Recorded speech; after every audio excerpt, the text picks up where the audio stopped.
పాలన ఇది. ప్రశ్నించిన వారిని పగబడుతున్నారు. అరే మా ఎమ్మెల్యేలు ప్రశ్నిస్తే ఇండ్ల మీద దాడులు, మా ఎమ్మెల్యేల మీద అక్రమ కేసులు, మా ఎమ్మెల్యేలకు ఎవరికైనా కాలేజీలు ఉంటే వాళ్ళ అనుమతులు ఆపేయడం, వాళ్ళ మీద దాడులు చేయడం, ఎంక్వైరీలు వేయడం, బ్లాక్మెయిల్ రాజకీయాలకు పాల్పడుతున్నాడు రేవంత్ రెడ్డి గారు. ఇది ప్రజాపాలన కాదు, ఇది బ్లాక్మెయిల్ పాలన. ఇది అసలు ఏ రంగమన్నా నువ్వు బాగు చేసినావా? కేసీఆర్ గారి పాలనలో రైతు రాజుగా బతికాడు.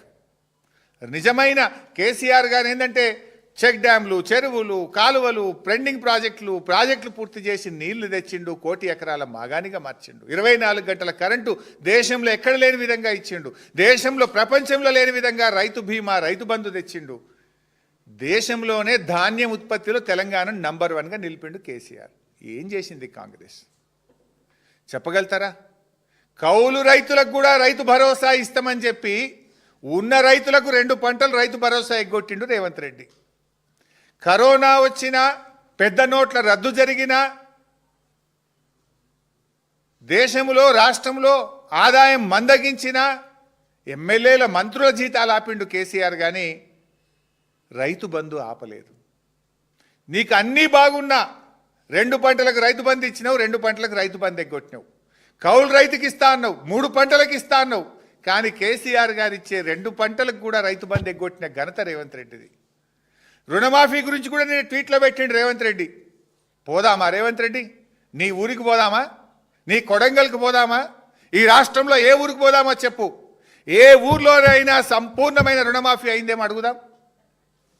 అయింది తక్కువ, రుణమాఫీ కాంది ఎక్కువ. సిగ్గు లేకుండా ఇంకేందో ట్వీట్ పెట్టిండు. అలా ట్వీట్లా రాసిండు, నేను రుణమాఫీ చేసిన రైతుల ఇది రుణ విముక్తి చేసిందట. ఏం చేసినావు నువ్వు? ఈ రాష్ట్రంలో ఏ ఊరికి పోయినా రుణమాఫీ అయిన రైతుల సంఖ్య తక్కువ, రుణమాఫీ కాని రైతుల సంఖ్య ఎక్కువ. I'm challenging. వ్యవసాయ మంత్రి వస్తాడా, ఫైనాన్స్ మంత్రి వస్తాడా, ముఖ్యమంత్రి వస్తాడా? ఏ ఊరికి పోదామో చెప్పండి. బట్టి గారు నీ మధురకు పోదామా? తుమ్మల గారు నీ ఖమ్మంకు పోదామా? ముఖ్యమంత్రి గారు నీ కొడంగల్కి పోదామా? రుణమాఫీ అయిందంటే నేను రాజీనామా చేస్తా, మీరు చేయడానికి సిద్ధంగా ఉన్నారా? ఎందుకు ఈ చిల్లర మాటలు? రుణమాఫీ అయిపోయిందని దేవుళ్ళ మీద ప్రమాణం చేసి దేవుళ్ళను కూడా మోసం చేసినటువంటి గనుడు ఈ రేవంత్ రెడ్డి.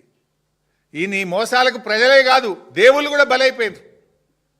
ప్రజలనే కాదు, దేవుళ్ళను కూడా మోసం చేసిన ఘనత బహుశా ఈ దేశంలో ఏ ముఖ్యమంత్రి కన్నా దక్కిందంటే ఒక్క రేవంత్ రెడ్డికి దక్కింది. అరే ఏం చేసినావు నువ్వు? రైతుకు బోనస్ ఎగ్గొట్టినావు. పోయిన యాసంగి 1150 కోట్ల రూపాయల బోనస్ ఎగ్గొట్టినావు. 3 బడ్జెట్ స్పీచుల్లో పంటల బీమా పథకాన్ని తెస్తున్నామని బట్టిగారు కొట్టుడు, వీళ్ళు బల్లలు కొట్టుడు. మరి ఆ బట్టిగారు చదువుడేందో, ఈ బల్లలు కొట్టుడేందో. ఇప్పటిదాకా ఎందుకు రాలే మరి పంటల బీమా? బట్టిగారు చదవంగానే బల్లాలు రేవంత్ రెడ్డి కాంగ్రెస్ వాళ్ళు ఎగబడి దంచిర్రు. మరి ఇప్పుడు 2 ఏళ్ళ పంటల బీమా వచ్చిందా? అంటే మాటలే తప్ప చేతలు లేవు కదా. మీ పంటల బీమా రాదు, బోనస్ ఎగ్గొట్టిండ్రు, రైతు బంధు ఎగ్గొట్టిండ్రు, కౌలు రైతులకు ఇవ్వరు. అకాల వర్షాలతో మునిగిపోయి దెబ్బతిన్న పంటలకు 10,000 రూపాయలు ఇస్తామన్నారు. 12 లక్షల ఎకరాల్లో ఈ రాష్ట్రంలో పంటలు దెబ్బతిన్నాయి. ఈయన హెలికాప్టర్లో ఏరియల్ వ్యూ వేయించిండు. ఇవాళ వరకు ఒక్క రైతు కన్నా 10,000 ఇచ్చిండ్రా? పోయిన యాసంగిలో వడగళ్ళ వాన దెబ్బ, ఈ వర్షాకాలంలో తుఫాను దెబ్బ, ఇంతవరకు ఏ రైతుకు సాయం జరగదు. అన్నీ అబద్ధమే.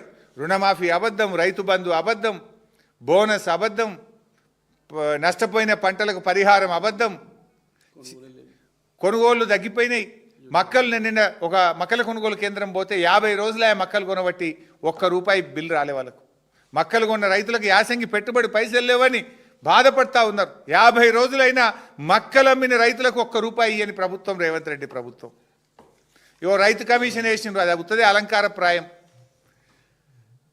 యూరియా దొరకకపోతే సూర్యాపేటలో ఒక రైతు నిలదీసిండు. వాడిని తీసుకుపోయి పోలీస్ స్టేషన్లో 3rd డిగ్రీ.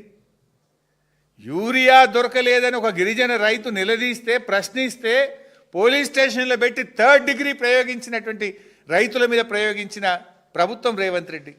అరే లగచెర్ల రైతులకు బేడీలు వేసినావు, సూర్యాపేట రైతు మీద 3rd డిగ్రీ ప్రయోగించినావు.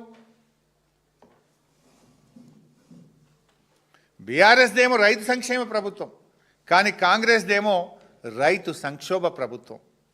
ఇట్లా ఎవరి విషయం? నిరుద్యోగులది అంతే కదా.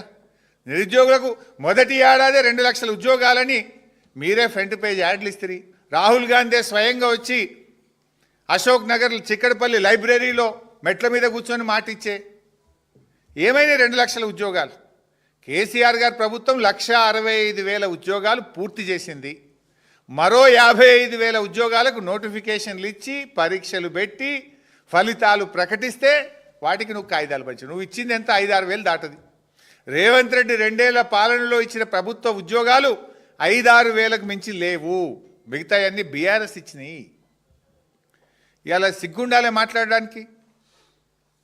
మేమిచ్చిన నోటిఫికేషన్లకు నువ్వు నియామక పత్రాలు ఇచ్చి ఏదో మంది బిడ్డ నా బిడ్డ అని ముద్దించుకున్నట్టు చేస్తున్నావు నువ్వు. ఇలా రేవంత్ రెడ్డి జాబ్ క్యాలెండర్ మేము అసెంబ్లీలో గట్టిగా అడిగినాం.